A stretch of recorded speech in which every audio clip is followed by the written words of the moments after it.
Hey, what's up guys? My name is Ryan. I'm the owner of Chomp Studio, and our bread and butter is motion graphics, but we still do a lot of video production. Video production. Take one marker. Check. We've been longtime users of Blackmagic, going all the way back from the original Pocket to this 4K, the 6K. In fact, we just released a new commercial for Chomp where we used the Blackmagic 6K, the Ursa Mini, and we also used the FX30 for all our gimbal moves. And the question is why have I made a decision to switch to the FX30? But in this video, I'm going to talk about some of the pros and cons, but hopefully in this video, we give enough kind of perspective of what's awesome about Blackmagic, what's awesome about Sony, but also what's annoying about both. So hopefully this can help make a decision on what you want to do for your next purchase. So let's get out of this office. Let's take a little hike and start talking about some of the features.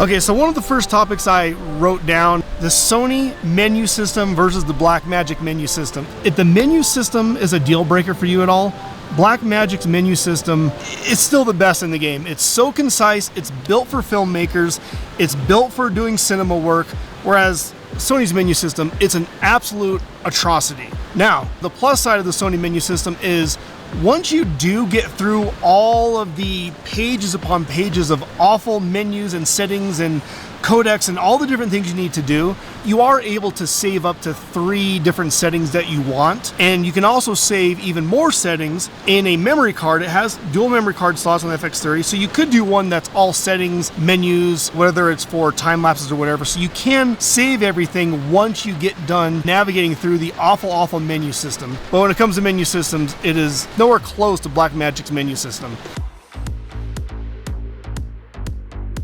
Let's talk about the media storage really quick. I've kind of been oscillating between this back and forth lately. When I used Blackmagic, I strictly used the Samsung T5 and T7 drives, which are so affordable and so cheap now. I had the 1 terabyte drive and I just never came close to filling that up. And it was nice being able to take those Samsung drives, plug it right into my PC if I needed to. The data transfer was really fast. If you need to edit off the T5 or the T7 drive, you could also do that. Super fast, ready to go, no problem. And I guess it's not fair comparing internal storage to external storage, because right now with the Sony, I'm doing everything on SD cards. You know, Blackmagic can shoot internal cards as well. But even though this camera has USB-C, you can't externally record to a USB-C drive, which I thought was really odd. Now, of course, you can get Atmos Ninja and you can record externally to that. But in terms of just out of the box storage for the camera, if you really like that Samsung T5 drive and you don't want to go to SD cards, something big to consider. And if you want to do the CFast Type A cards, they're crazy expensive for what they do. I have just an Acer V90 SD card. The only thing you can't do with the V90 cards is if you do S&Q mode, which means if you shoot 120 frames per second and you conform it to 24, that you can see the slow motion playback in camera.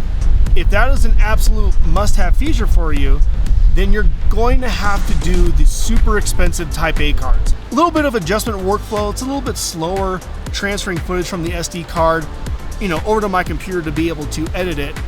But not a complete deal breaker, not a big deal. Just something I wanted to bring up that's a little bit different when it comes to the Blackmagic and the Sony workflows. Another feature that I really like so far in my testing, and this is another kind of niche feature that may make the top of your list or not, is the gyro stabilizing and catalyst browse with the Sony FX30. It's as mind-blowing as everyone talks about, and I'm utterly just shocked with how amazing the stabilization is. It's not going to replace gimbals anytime soon, but I will definitely say that in my testing, just on a monopod walking through outside, out through the house, it's gimbal-like, it's close. And now I know Blackmagic did release their in-body stabilization that you have to do inside of Davinci Resolve. And I did a lot of tests with that, and maybe it was early on because I did the early testing when they just released that feature. And I'm not gonna sugarcoat it.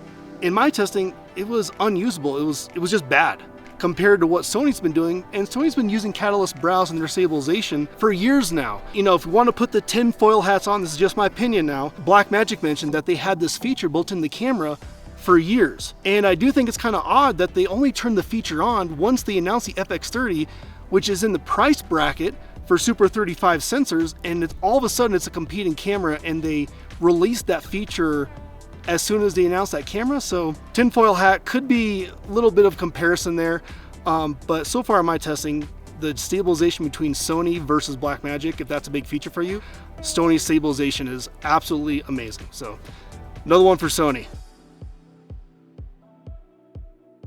All right, so another small feature I like about the Sony is the clear view zoom. And basically, this Sony camera, it's a 6K sensor and it downsamples to 4K. So if you're shooting on something like manual lenses, I like the Canon FD lenses with no automatic focus. It's a manual lens. But if I'm shooting on a 35mm vintage Canon lens, I did a little bit of testing and the focal length kind of works out to be a 35mm all the way up to 50mm. I can use the clear view zoom to zoom in just a little bit and actually gives me kind of like a zoom lens for free. And it's just a nice little bonus extra focal length you get and get nice, clear, clean video from that zoom in. And it's a lot cleaner than I expected, no noise floor, and it looks really good.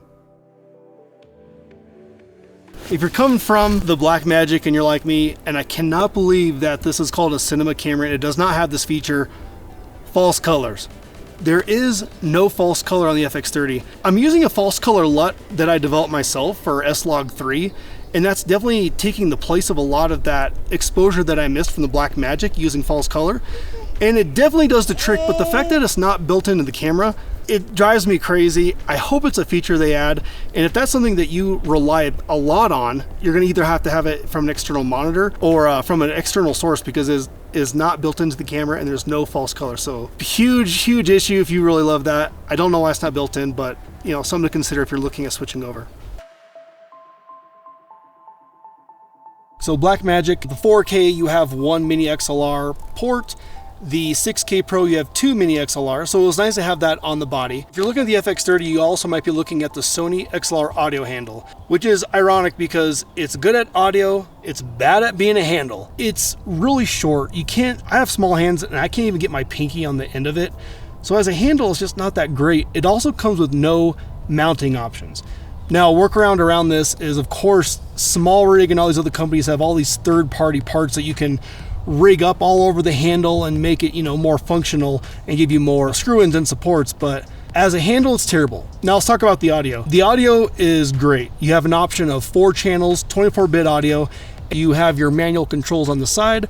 What I've been doing is I've been doing the auto levels on one track, and then you can manually set on another track. Well, and if for some reason the auto peaks too high, I can use the second track that I've put underneath that to recover any audio if I need to. So nice feature to have, and it's been really convenient and works really well and sounds great. And if you absolutely have to have XLR audio, then the handle is going to be a great option. One of the things I really like is the Sony multi-interface function. You plug the handle right into the body of the camera. No wires, no mess, no fuss. Really nice that that is connected like that.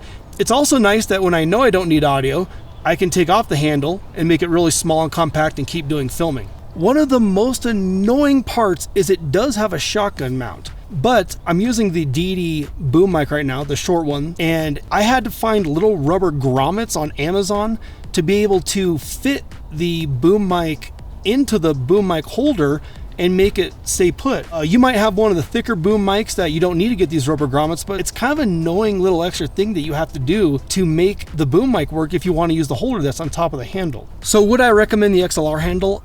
I'm not sure. If you absolutely have to have XLR audio, it's kind of the best and only option that you have. This is my thoughts on the price of it. I was able to find this handle used for 200 bucks. I would definitely try to find it for that $200-250 price tag. I would not recommend it for its full $500 price.